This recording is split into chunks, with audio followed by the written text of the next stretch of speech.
2 3 4 5 6 7 8 9ให้เอิ้นลูกน้องมาซั่น ใส่เมื่อเลยป่ะ เมื่อเลยนะ นี่ก็ได้ป่ะ ฮะ หมดเลยนะโหดมันเห็ดเราเคยให้เราเคยก่อนเอาบริมาเบิ้งเลยเห็ดแต่ เรียบร้อยพี่น้องเอ้ยเต็ม 19 ปี เต็มเรียบร้อยเต็ม คือพักผ่อนเลย เป็นนี่ว่าเฮ็ดห้องน้ำว่าก็เลยมา ไอ้แล้ววันนี้ใส่หม้ออุบเงินบ่พอเลยเด้ชื่อใหม่ เอาเฮาสิช่วยเฮ็ดห้องน้ำเด้อ 2,000แม่โดยให้แล้วไวๆโดย มีแห้ง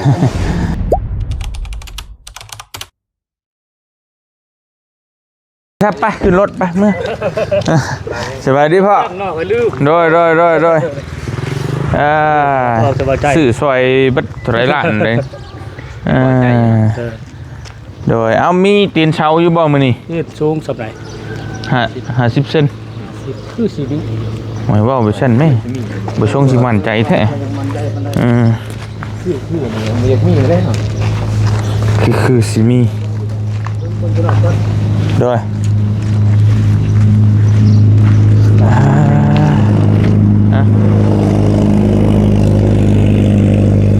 หน้า15ป่ะ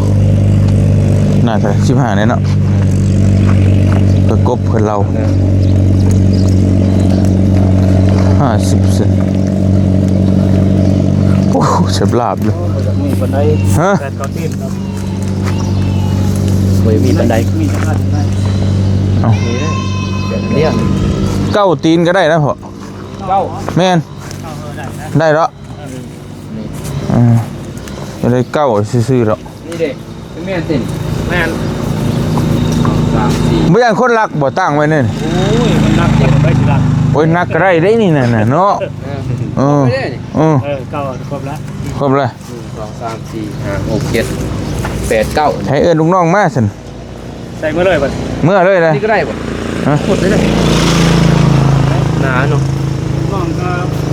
หนาเป็นงามเป็นหนานี่ ฮะ เขาว่าหนาไว้งาม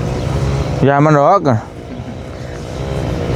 ต่างใหม่เนาะ เดี๋ยวเราจะไปส่งบ่ที่สาวน้ำตีนติเก้าตีนเราจะไปส่ง แล้วได้หลังคาเลยปะ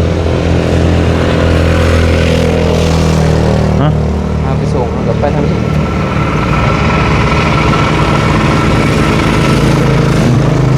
ลืมนะเมื่อกี้เนาะ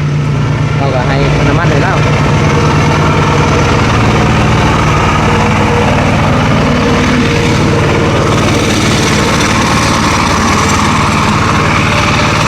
เอาอย่างอื่นเอาลายย่างใครอยู่ให้เราไปส่งเลย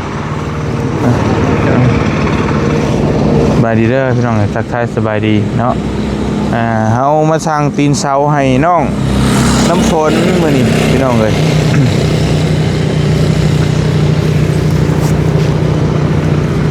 เดี๋ยวก็ ตีนเนี่ยนี่มันไปซักเป็นเฟืองนิดหน่อย ฮะ ตีนตีน ตีนน้อยก็คันจังได๋ก็เอา แต่ตอนนั้นเราก็ไปส่งนะอยู่อันสลีแต่12เช้าตอนเนาะ สลีไปส่งลองทำเป็นต้นไปส่งผมก็การดีนะพอน้อย พอน้อยสายจวด หยอกอะไรอีกนะส่งให้แน่ เป็นยกลงกับเว้นเติบได้อยู่ในรถเข้าบ่ได้ครับ บ่ได้เด้ ปกติก็ไปส่งอยู่แต่ว่า บ้านไหน นี่แล้วอัน ส่งไว้ หงวายคือเก่าหั่นนะแม่น ทรงคือกัด พี่ก็ส่งแล้วก็ อะไรก่อน ทรงเลยแค่นึงกันจะเอามาเองเขาชิด ไปเถอะเอาส่งเขาแล้ว อันนี้บ่ได้แล้ว เฮา มันไปใหม่ เพราะว่าเฮาสิมีหม่องไปพร้อมนะเฮาสิไปทางใหม่พร้อมนะมีแต่จักโมง เข้าสัมหาโมงแรก 5โมงแรง หาโมงหอด 4โมงบ่ได้บ่ สีช้ามันคำโพดเนาะ บ่เฮ็ด นนสิบ่เห็นหยังเนี่ยสิเนาะโอเคไปเบอร์มีแล้วตา นะ เบอร์น่ะมีละ บ่มีนะ เอาเบอร์เอาเบอร์จดเบอร์ไว้ ได้เด้อ เข้าซอกชุดซอง ฮะบ่แล้วไปเช่าไปฮอดจักใจก็ได้แต่ว่า ไม่ทำอะไร อ่า กดเขาไซเบอร์เขาไงนะเก่า202โทษครับ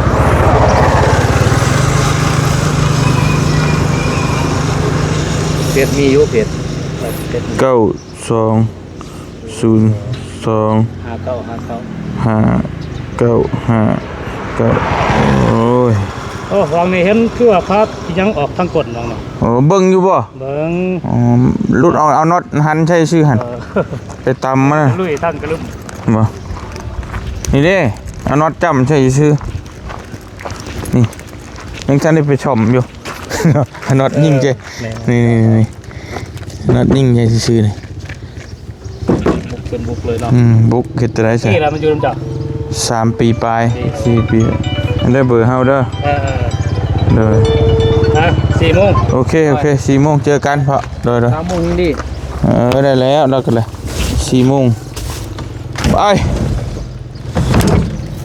เดินทางต่อฮะป้าโธ่พี่น้องเนาะมา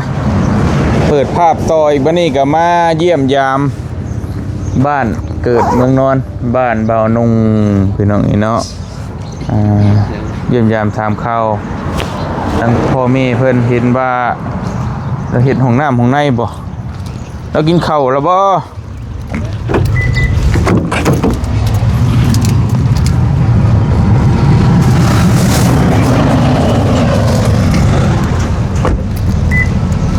กระปุ่นได้มาฝากแล้วเนาะสบายดีพ่อกินข้าวแล้วโอ้โดยเปียงนี่ ข้าวปุ้นได้เฮาก็ เขาแจ้ง บ่ได้ชื่อหยัง เหมือนคนยืน ใช้ห้องน้ คุณนี่ ำ แม่จะก็ไป ไปใส่ วันนี้มาต้น บ่ ไปใส่ กินอะไรไม่ได้ก็มาต้นชมมากอก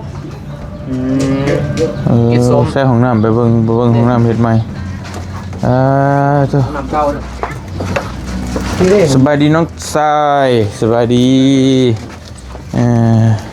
มาเฮ็ดห้องน้ำบ่ เลย เฮ็ดเองเลยคือดีแท้เฮ็ดเป็นไปท่าท่วมไปเดี๋ยวท่าดูพ่อ ก็มาโคตรเถอะเว้ยนะคือโคตรแท้ มันคืออย่างเงียงๆเนาะ มีอย่างนั้นรับไปแล้วมีอย่างนั้น นี่ ฮะ ตัดตัวนี้ออกเองนี่ ยังบ่ทันน่ะ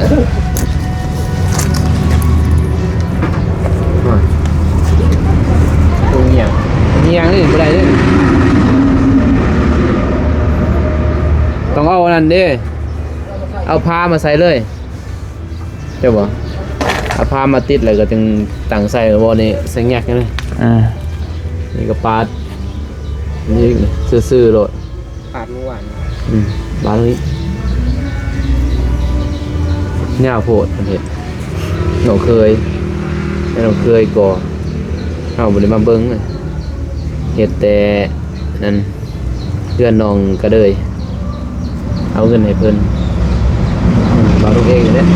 นี่ยี่ต้นเบิ้งแล้วเชี่ยบ่เตียงเบิ้งจ้ะ มันเต็มเลยมือละ4-5 แสนให้เราจะละ4-5 แสน ยังหลังคาเนาะ โด ตัดหลังคาใช้ ค่าใส่ แล้วก็เอาน้ำมาบาดโบกประตูต่างก็พอได้อยู่ดอก ไอ้ดอกเอาอย่างเนาะดี เฮ็ดเองบ่เฮ็ดมีเองบ่ ไม่เอง เบิดเท่าไหร่ล่ะงบ นี่ก็4-5 ล้านเด้ที่บ่าวน้องเฮ็ดเองให้มีแต่น้องเคยเพิ่นก่อแต่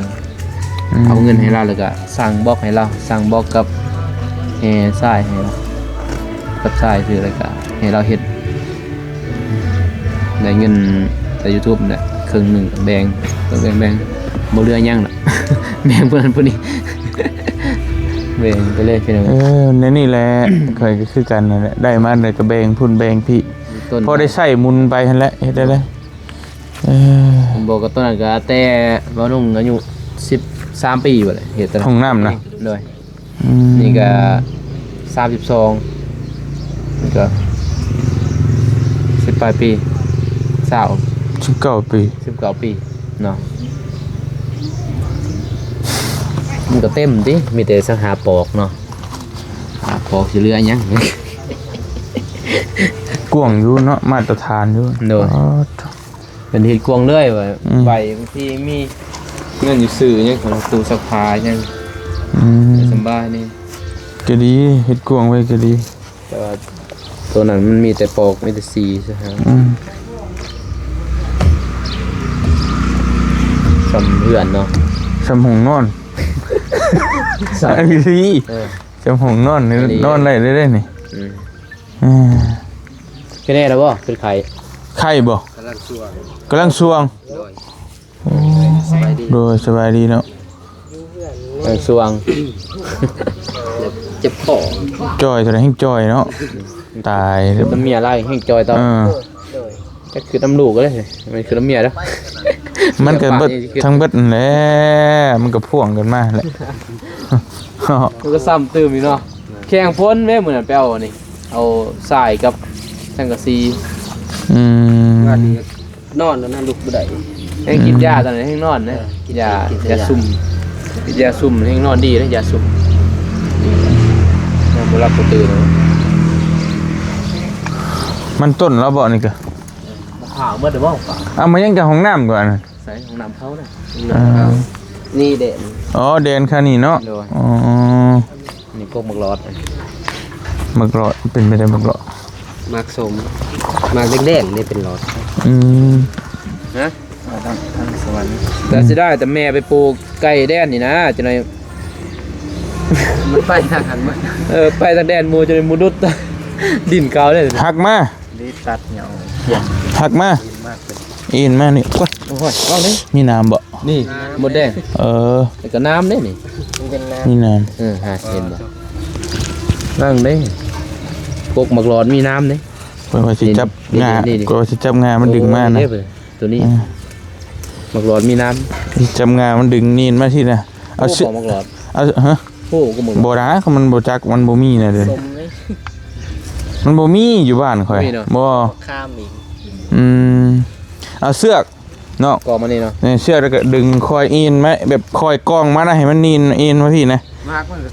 เป็นผัวแบบมากองุ่น แบบเรียมอง บ่ นั่นแหละ เออ ส้มอันนี้มันบ่หวานๆเด้คิดส้ม ย่ำเลยเนี่ยกินย่ำหนีวะ ยำนี่อัน มัน นี้ ท่านได้เป็นบ่ซำกกซำนี่ต้นใหญ่บ่ ต้นใหญ่สู้เพื่อกบใหม่สู้จะได้กับคืนสำนักนะกบ เออ เกี่ยวนะนี่จังได๋ก็เกี่ยวก็มาเข้าไปมันเป็นเครือตัวนี้ คือบ่ได้เกี่ยวเข้ามาพี่อ้าวของเฮาคางเฮาปลูกเงาะเฮาก็ดึงเข้ามาพี่เกี่ยว แต่ เข้า ว่าโอ้ยมันเป็นเท่าขึ้นมาแบบดกอะนะบ่ได้เป็น ใหญ่มันสู้ คือติกลัวตัดซำนี่ค่อยตัดแหละกินซำนี่เอาบ่บ่กินละมันหกเลยนี่ เออ เป็นเครือเป็นเครือเท่านอกเลยไปเลยคุณมึงพวกใหม่สู้ได้คืนสำนักเลยคืนเดี๋ยวก็ลงก็ขึ้นเดี๋ยวนั่งเลยมันเต็มแล้วโมเดลเขามัดไว้เลย อืม มึงมัดไว้แล้วเต็มเลย เข้าบ่ได้ละนี่ห้องน้ำ เต็ม อืม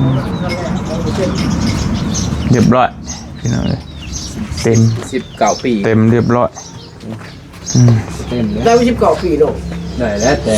18 19มี30ปลาย ผมเสียเมืองแท้มาให้เขา อืม ซีสั่งจะเมืองวัด เด็กที่จะตามแฝด แต่ตัวนี้นี่ โป้ เมืองเอาให้เงินที่ร่มป้ายบ่ พี่ลุง มันขาดไม่ได้อยู่ เป้าขอโทษน้ำพี่น้องสมมติว่ามีงัวมีควายเล่นเนาะเล่นนี่นั่นนี่โป้มาต่ำป้งล่มเลย บ่ลบ บ่ล่ม บ่ล่มบ่ คุ้วยพวกแน่เติบได้ อืม กระจังทั้งแน่ เด็กเฮ็ดได้ไฟสับ ก็โซ่ข้างแน่ ก็2ก็3บ่ยะเมียงเลย ล่ม เรายังบ่จักระบบมันเป็นยังดอกไป ล่มล่มบ่ล่มไม่ล่ม ฮะ ตัวใหญ่เนาะ บ่บ่เพราะว่าบ่ล่มก็บ่ล่มบ่เป็นหยัง จ หัวเสียงหัว กันลูก สวัสดีด้วยแม่เด้อ กันลูกมันชิวอะไรอยู่แล้วลูกนี่มันพักแล้วทำมันลูกบ่ทันลุ่มติ ล่มก็จะล่มตอนท้ายใครเนาะ ตอนถ่าย เพราะมันบ่มีลมมันก็บ่ล้ม ล่มตอนท้ายเว้นแล้ว นั่ง นั่ง กินน้ำกินได้ โดยนั่งเราให้นั่งเลยได้ป่ะนะนั่งก่อนตัว โอ้พี่น้องมีกันเลยว่าสิเมื่อนะบ่ว่าลูกว่ามันเมื่อเรายังอยู่เรื่องมันพอเอ้ยว่า โดยเพิ่นแล้วเอาถ่าเพิ่นพังวันยงเพิ่นนกชา คลิปเป็นถ่ายอยู่นี่ว่า บ่ท่านได้ไปเบิ่งอยู่บ่เพื่อนลูกชายกันสิตั้งเงิน ยัง เออ เบิ่งในคลิปนี่ล่ะ บ่ท่านสมัยเลยเดี๋ยวนี้เนาะ ว่านี่ เบิ่งในคลิปเอาเลย โดย มันไป อืม น้องเอว่าก็ไป ไปตากแดดอยู่ ตากแดดเขา ปล่อยไปก็ไป ให้น้องแบบเป็นน้องเพื่อนหัวเองจะฟ้องเองเนาะไปนะ มันยัง น้ำให้เพิ่นกิน โอ้ยได้แล้วบ่เป็นหยังบ่เป็นห น้ำ ยั สะ ง อาดน้ำชื่อได้ โดย อ๋อน้ำชัดชื่อเนาะคันบ่ชื่อก็ว่าบ่ชื่อ บ่เป็นหยังกิน บ้าโมาคายนี่เนาะ ฮะ บ้านโก้รถมาคายก็ชื่อ เอ ไว้ อ ตุด9,000 น้ำมันไม่ โดย โดย ไม่ เป็นว่าสะอาดนักสะอาดเพิ่น รักษาทางศาสตร์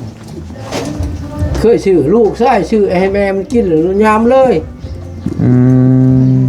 กินน้ำบ่สะอาดเนี่ยเป็น กินน้ำนี่เด้บอกว่าน้ำเบานงคุดนี่ น้ำ บ่ โป่งมันบ่สะอาด บ่ นี่แล้วค่อยคุด กินนี่ตะกี้น่ะ ก็นี่เด้ อ๋อ กินน้ำใส่น้ำในกระต้มกินได้ กินตัวนี้แหละบอกว่าน้ำมันด้านพุ่นเด้ เดือนแล้ว คุ คุณ เฮียนเลย คุณไปเอาเมีย อืม พุทธะเฮ็ดปะเพื่อนชาติ ไปคอยแม่ เนี่ย เพื่อนมันต่อออกมันต่อโซ่ห้องออก ต่อแล้วก็ นี่คือว่าสิอยู่นี่เด้ ต้องแล้วก็ไปบัดนี้ กี่กับท่านห้องนี้หน่อย ตะกี้เก่าเสาโซ่ห้อง อยู่นำกันจะคนตอนนี้ เจ็ด 7 คน แม่นเบิดนี่ บอกผู้เชียร์คนนึงน้อง อืมมีไผนี่ นี่ คน แม่น ก็บ่ครบเลย รวมอันแล้วก็ไผนี่ ร้านน้อง อยู่นำกันแต่บอกว่าคนอยู่นำกัน ยังกันไอ้หน้าอ อยู่ ยู่ เพื่อน มีแต่น้องสาวอยู่กันกับน้องเคย ลูกสาว เดี๋ยวนี้ไม่ได้ซ้ำ4คนเท่านั้นเลย อืม มันนี่แล้วมาอยู่นำเลย คนนี้ไม่เฮ็ดห้องน้ำให้ชื่อบ่น้องอ๋อ กับบ่าวมิกนี่ก็มาอยู่แล้วบัดนี้ อยู่แล้ว อันนี้สิได้อยู่ได้เนาะปรับไปเพิ่นบ่ได้เลยบ่ได้ไปจอบไปหยังบ่ ตัวเพื่อนเลยเนาะ อืม หลักไปก็มี เออ ไปได้บ่มีรถ ไข่เป็นไข่ช่องหมูนี่ว่านี่ แน่ไข่ชิ้นของลูกของเต้าบ่ สิแม่นจังเนาะไข่โง่ๆจะเย็นเลยเดี๋ยว บ่ตลกอีแล้วกันนะไข่ของโม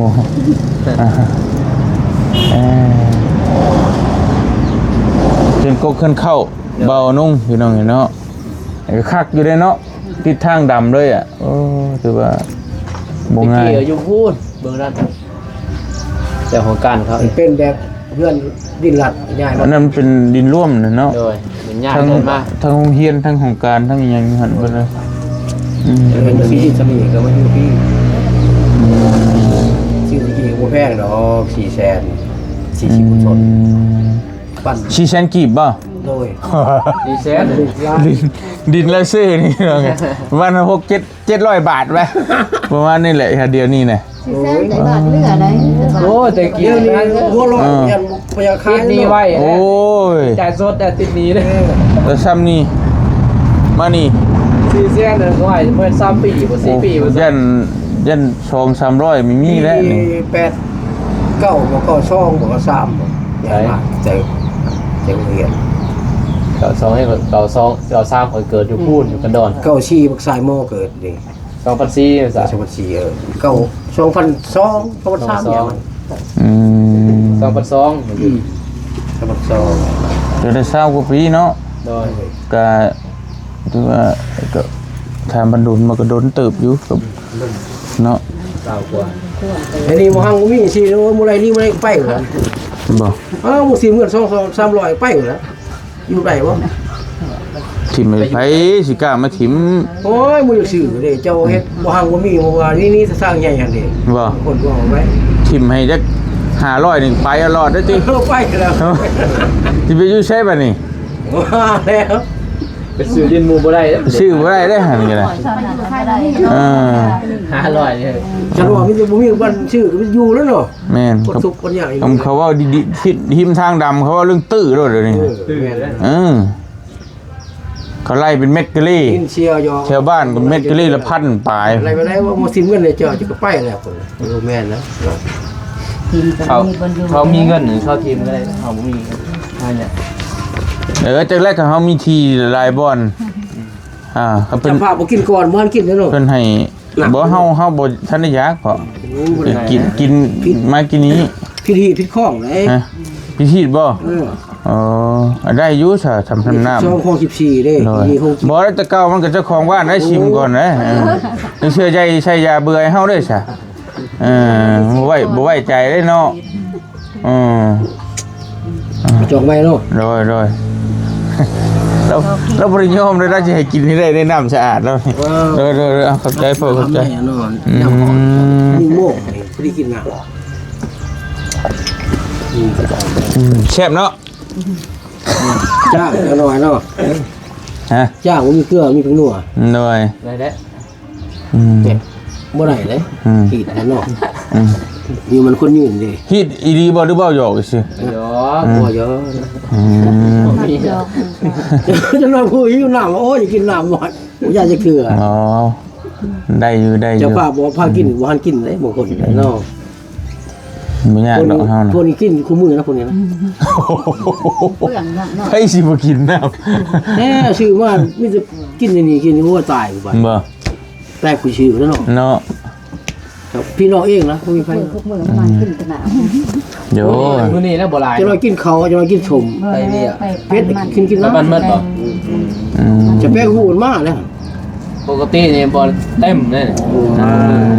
สนุก ซุปมีแต่ซุปผักแหละซุปผักรวม สนุกก็ไปมึงนี่พาเพื่อนพาชาติให้เบิ่งว่า ไปไหน ไปจะแป้งมัน มัน ท่านสแป้ง หลายเนาะ ไปให้อะไรกับไปพูดมัน ทาน โลเท่าไรเด้อ สัก3,000มันแหง3,000บาท ส่วนซาวนิดนี่เด้ นิด ซาวนิ ใช่ ดยูทูบเบอร์เอาถ่าย2คน2ไอ้น้องเดี๋ยวบ่ใกล้ อยู่พี่บ่บ้านแล้วอยู่พี่บ่ ได้เพื่อนเชียนกันเลย แกลูกลาเอง เพื่อนนี่ ปั้นเงินแล้วทางจะแป้งบ่สนุกกับปั่นดิน แค่ทางบ่ครับผ่านผ่าน นี่นั่งเขารถไปแล้ว รถฮอดเนาะรถ ตลอดมาดีสมัยดี ดิสมัย โด3,000เป็น3,400แล้ว สวัสดีเด้อ เนาะแฮง ดิบบ่ บ่สมุดดิบมันโลเท่านั้น 1,200 1,200ดินี่ได้พวน่ะลูกไปขายในชีแทน ได้400,000 เมื่อขายเลยคือมาสองว่าเมื่ออีกขึ้นอีกก็เมื่อ บ่มีเงินเมื่อขาย มีเงินกินมาด เงินเที่ยวก็ ไผเป็นทหาร น้อง ลูก เค เค ย ยลูกเคย อ๋อ ย่าจะใช้แดน อืม ใช้แดนสกุลและทางสารวัตรใช่ไหม เสเดนเจสมวยพุ่นเลยเสเดนเวียดนาม แขวงเขาแขวงกิน งานมันอยู่นี่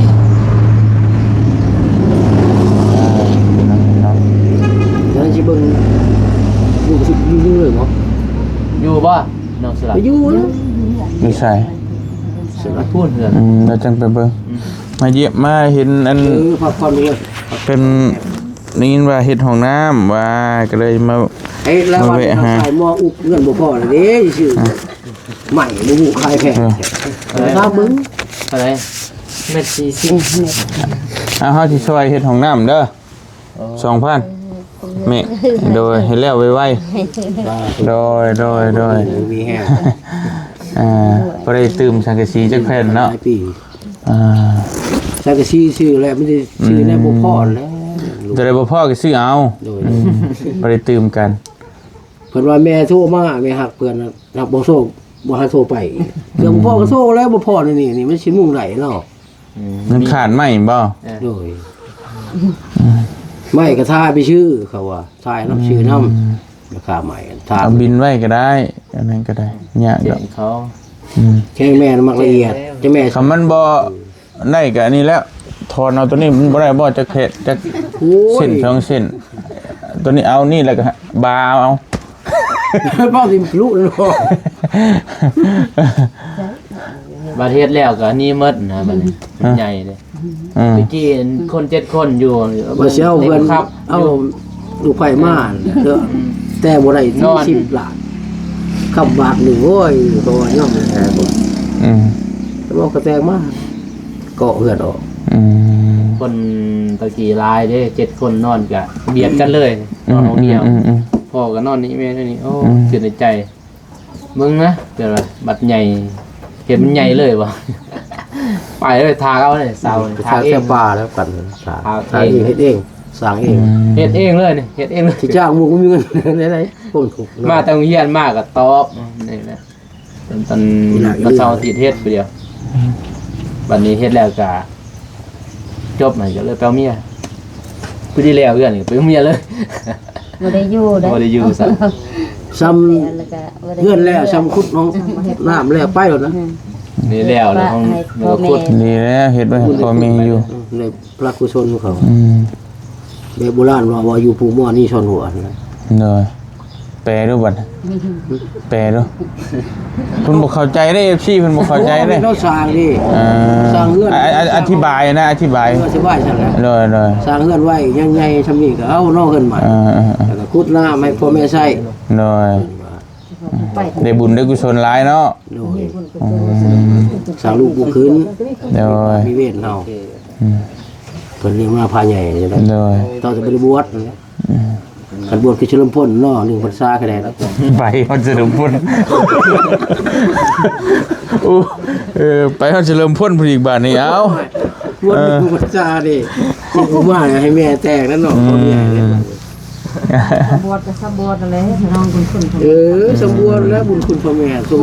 น้ำนมเนาะ โดย แม่พ่อแม่เลี้ยงเครือพาใหญ่เลย บวชซื่อๆ จะได้บุญให้พระกุศล ไปบวชมีบวช2ทิศอยู่ใส่บวชดูปากเซ่ได้ไปบวชกินฮอดพ่อแม่แล้วก็จักไฟเด้สิไทยหน้านะ บุญบ่ได้พรรษา1ซ้ำ ไปสิไทยหน้าไฟสิเบิ่งเพิ่นเจ็บเป็นรุ่นนะว่าเป็นลูกผู้โกก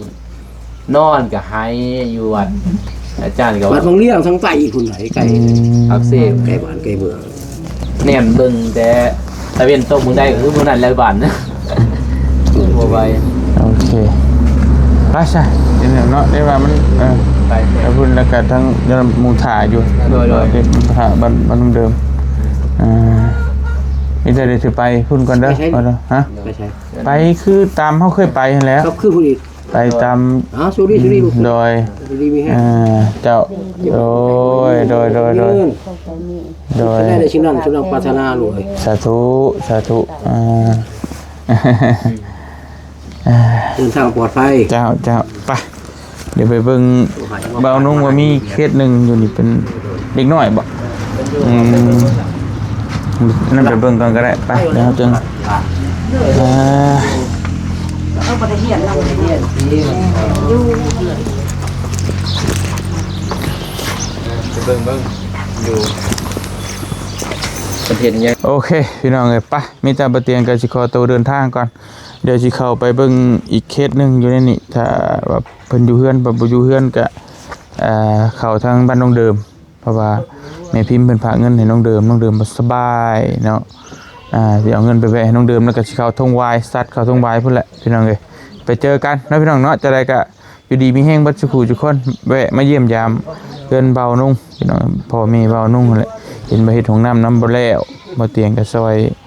ห้องน้ำเนาะ 2,000 บาทโดยพอได้ตื่มกันสังกะสีพุ่นละเพิ่น2เพิ่น